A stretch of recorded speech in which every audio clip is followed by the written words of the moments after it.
Okay, so one of the things that we need to know for the test that we're going to have tomorrow, it's called properties test, is we need to be able to do maximums and minimums, increasing and decreasing. So here's a function. And if I'm asked what the maxes and the mins are, like local max, local mins, I hope you're seeing these spots as probably the important ones. Okay, and these two are called local whats? Mins, and that one is a local max. Now, of the two local mins, one of them is lower than the other one, so that's called the absolute minimum, or the global minimum. That one's the global minimum. It is also a local minimum. It's both. It's like saying I'm the strongest kid in Minnetonka and I'm the strongest kid in the world that is possible. You can be both. All right. So how about the absolute max of this function? There is no max because it goes up on both ends. Okay, so it could be anything. Well, it doesn't have a maximum. It goes forever. All right. How about if I'm mentioning a maximum, I'm talking about, a point. That spot is a local max. If I'm talking about increasing and decreasing, it's going to be decreasing from here to here. And when you're doing these are X numbers. So if you're doing increasing and decreasing, those are X's. So when these are points, like here, I'm going to make one that's a little clearer. Let's say it goes like this, and let's say this is at 1 and this is at 2. I can say that it's decreasing right in there, and if this is at 1, 5, and this is at 2, -1 right there, all it really matters is the X numbers of it. It's decreasing from 1 to 2. So I would say the interval where it's decreasing is from 1 to 2. And I'd put parentheses around it. Actually, you can put brackets or parentheses around those. All right. Would you please write me then the intervals where it's increasing on your paper right now? You need to engage a different part of your brain.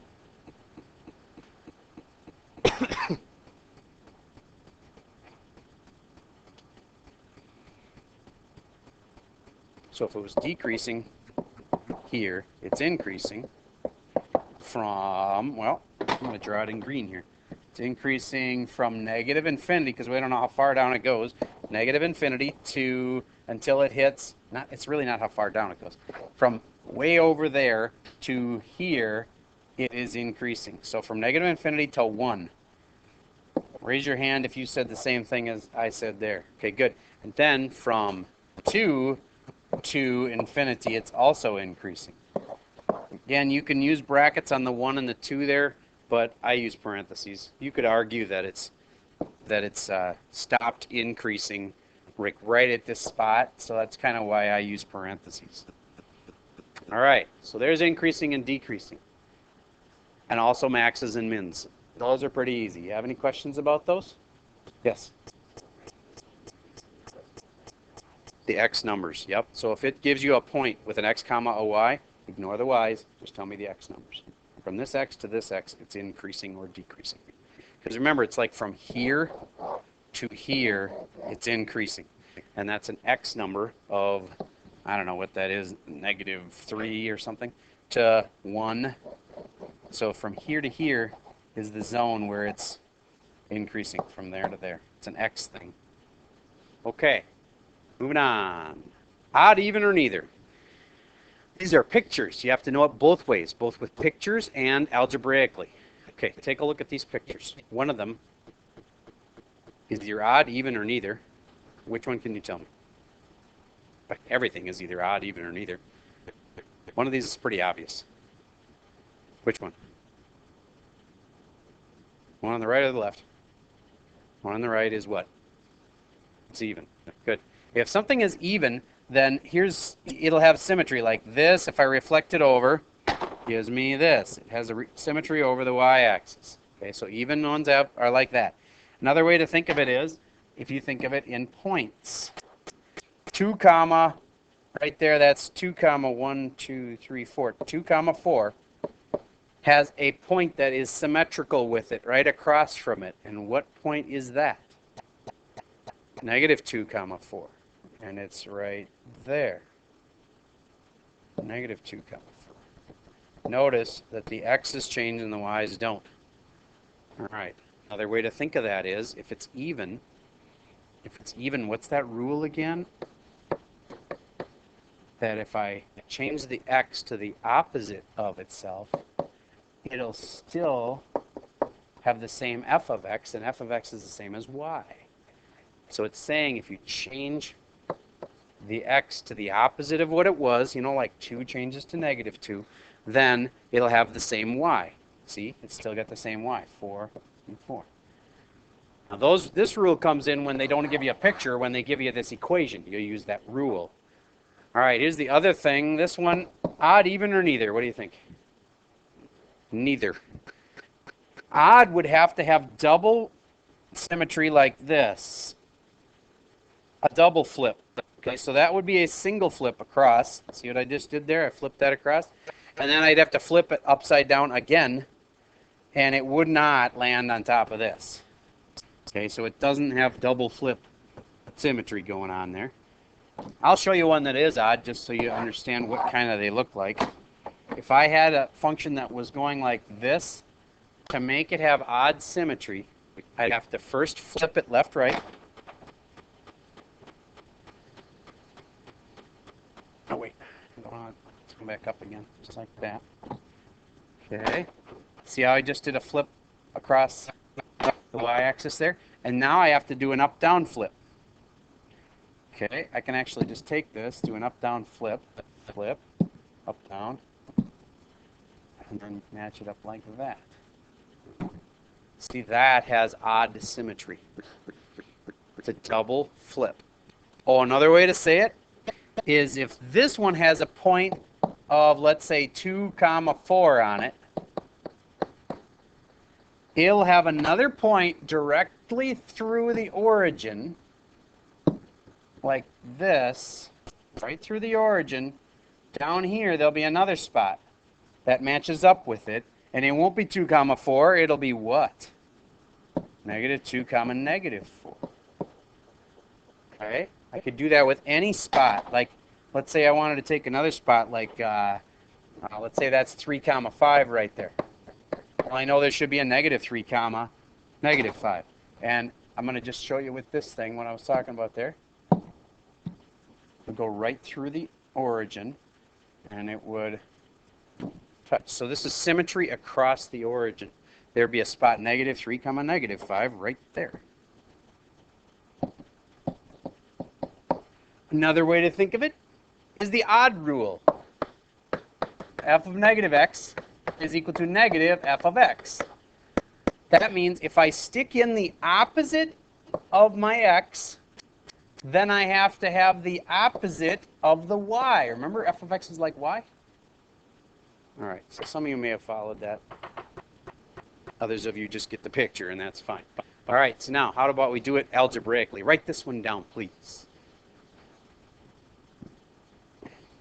To do them algebraically, you have to write a little proof. And if you just do this freehand, like, write whatever you want, you will not get credit. You have to do it in a proof. And to prove this is true, here is the statement you have to prove. I would always start with the even one and check it, because it's easier. F of negative x has to equal f of x. To prove that, you do the left side, you do the right side, and make sure they're really equal. And if they are, then it's even. All right, so let's check this one. Everybody, please, empty spot cubed plus 2 times empty spot, and drop in negative x. Multiply it all out, and stick f of x on the other side, and then have a statement at the end. This equals this, or this doesn't equal that. Done already?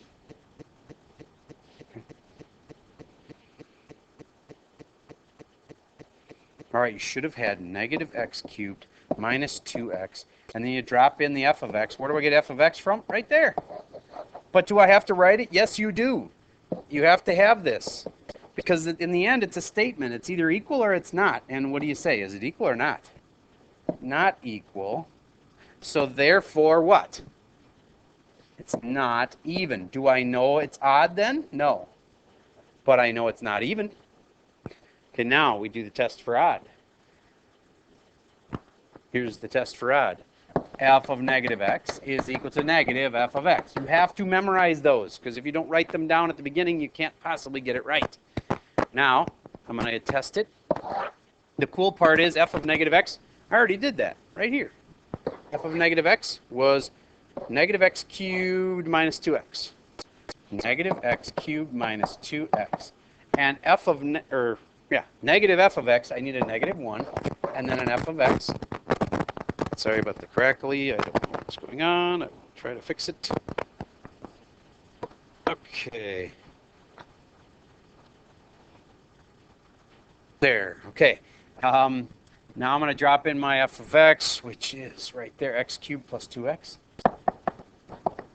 And now I multiply it all out. Negative x cubed minus 2x is equal to negative x cubed minus 2x. It is actually equal. And this is the part where you would write equals. And what did I just prove? Odd. What if it had not been odd and it was not even? Then what? All right. Some say neither, some say neither. Some say tomato, some say tomato. Much more common is roof and roof. How many say roof? Go up on the roof. How many say roof? Go up on the roof. See? What, half and half. All right. How many you pull up the plant by the... Let's just say roots. Nobody says roots? Yeah, okay. All right. Anyway, this is a wait, I want to do one more odd even kind of question. So just a second here. Here.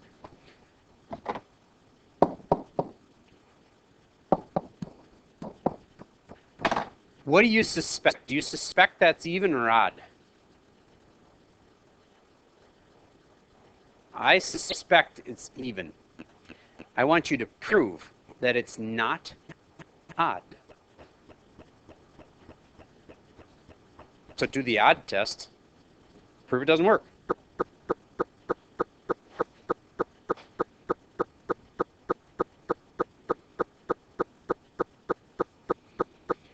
There's two kinds of problems that is the hardest. This is one of them. Proving things are odd, even, or neither. The other kind that's the hardest is the kind we're going to do next, which is domains and verticals and horizontal asymptotes and all that stuff. Okay, so the odd rule. F of negative x is how both rules start, equals negative f of x. It's got two negatives. That's odd. Well, if you want to remember it, then empty spot squared plus 2 empty spot, drop in a negative x. Negative x goes in here and here. Negative x, when you square it, becomes x squared minus 2x. This one. Negative x squared plus 2x. Negative x squared minus 2x. Are those two equal to each other? Nope. So what did you just prove? Not odd. How many of you feel comfortable with even odd stuff? And we can move on with that. Okay, good. Then let's talk about domain. I'll pause for a second. Okay, so we're back now. I had a little pause there while somebody came in the door. All right, the domain. That's like what works. And I recommend you get your answers and you put them on a number line. You need to remember that. You don't have to do that, but I was telling you, I saw a ton of kids that were going to get these wrong in the last 2 hours because they were writing answers like x is not equal to 2 or whatever. You need to have the number line so you can see like it works in here and it works in there. Okay, so to start with, I do want to know like what are some key points. I want to set up that and say x squared plus x minus 2 is greater than or equal to 0. And then I want to factor it. And that will tell me 2 key points, which I will drop on my number line. But then it'll be like zones, like it works in here and it doesn't work there, that kind of stuff. All right, would you finish that problem, please?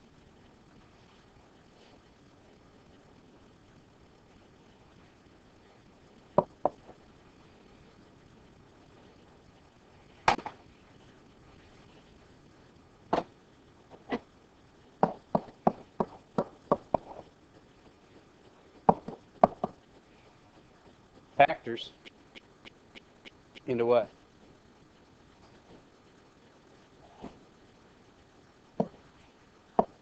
You guys are just not willing to share. All right, so I'll help. It's plus and a minus. I want it to come out positive in the middle, so I'm going to use a plus 2 and a minus 1. Final answer, x equals negative 2 is important, and x equals 1 is important.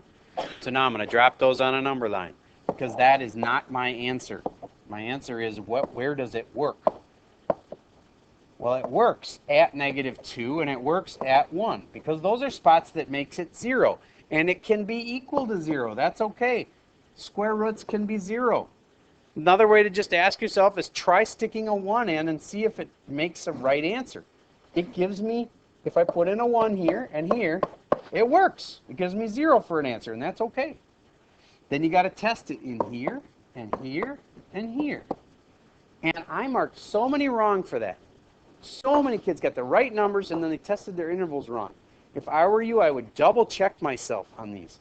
I would try 2 different numbers and make sure that you didn't just screw up your negatives or something. Because all it takes is to test it, think that it doesn't work, and if it really does, then you're done. You got the whole problem wrong. Yes?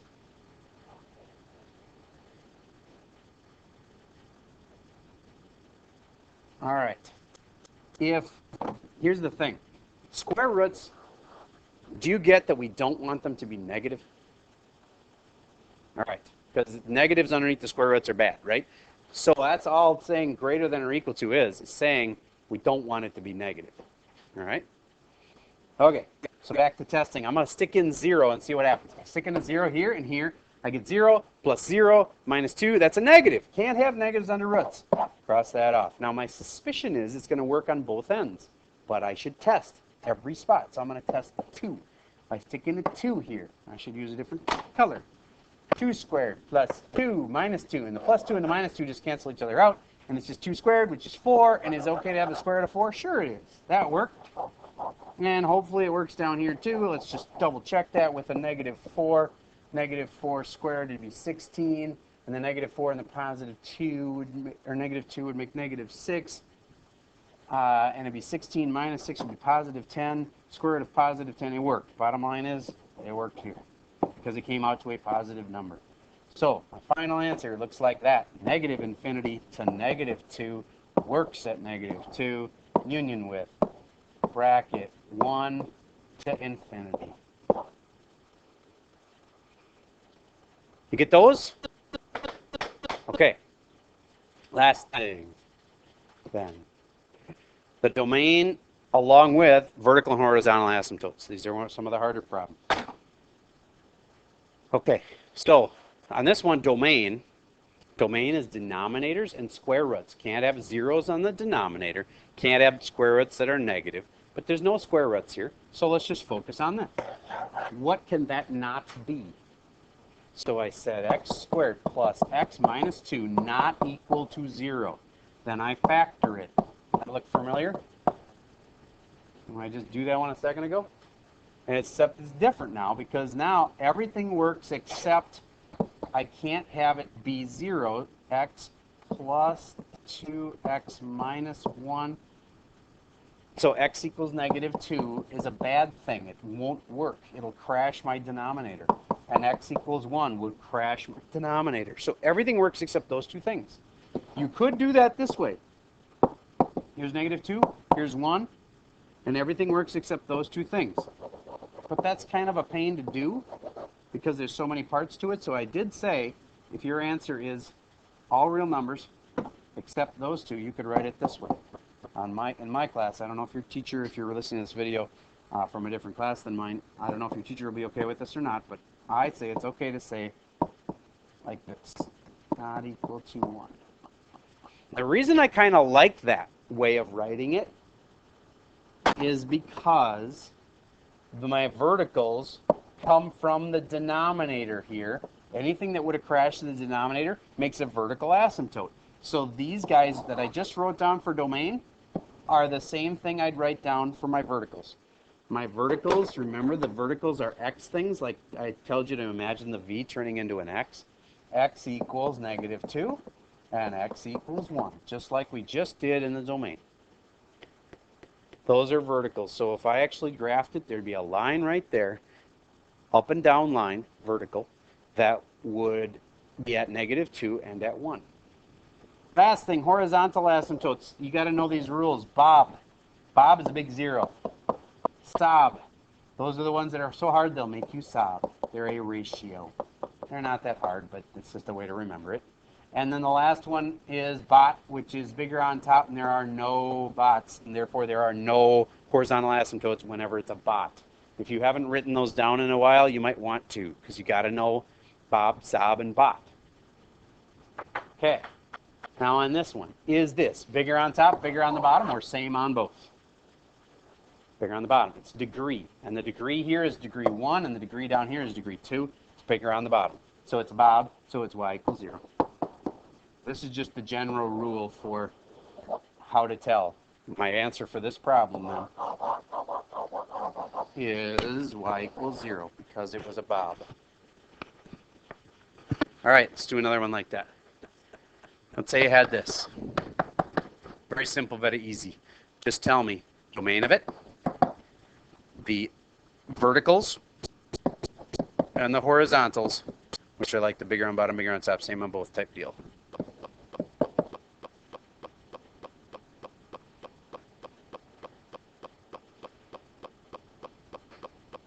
I know you learned this in higher algebra.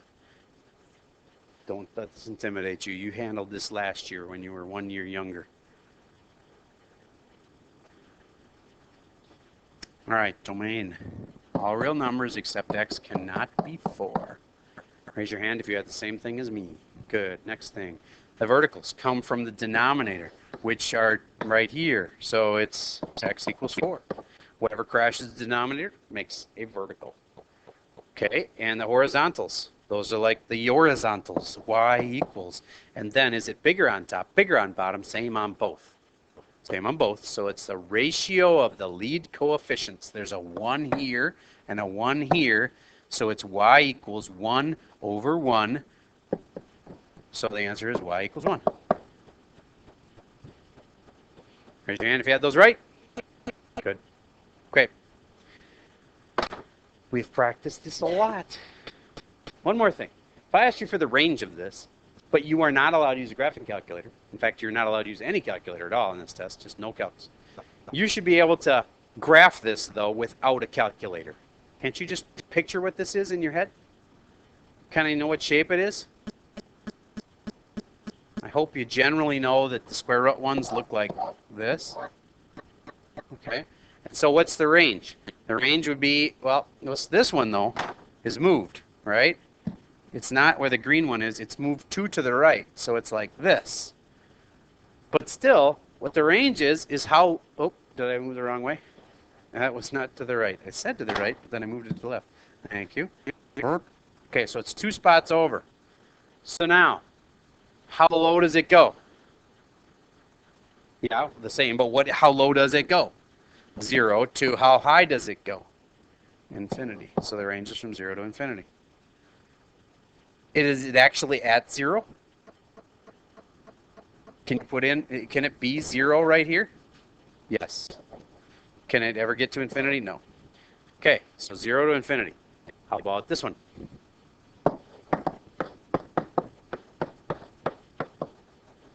Picture what it looks like. Just picture it in your mind. And then ask yourself for the range of it. What's the lowest it can go to what's the highest it can go?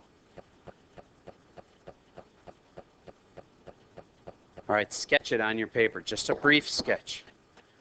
You know what shape it is? Generally, what shape is it? Parabola, kind of a U shape. And it goes how far to the left or right? 4 to the right. And then, so here's my parabola. Move it 4 to the right, 3 up, and then ask yourself what's the lowest it ever goes? 3. Does it actually go to 3? To how's the high? What's the highest? There we go. And which functions are you expected to know? Well, you learned 12 of them. You remember that? But I will tell you ahead of time that I am not going to expect you to know sine or cosine. And I won't expect you to know any of the log ones. Even the one that says logistic in it, that's got a word log in it. None of the log ones and none of the sine or cosine. So the other ones, like, you got to know x cubed, got to know square root of x, got to know absolute value of x, got to know x squared, Got to know y equals plain old x. Got to know those. So if you have your notes on your functions, make sure you know them, except not sine or cosine and not the log ones. Otherwise, if you kind of know what they look like, then these range problems are really easy. Okay. I've pretty thoroughly gone over what you need to know.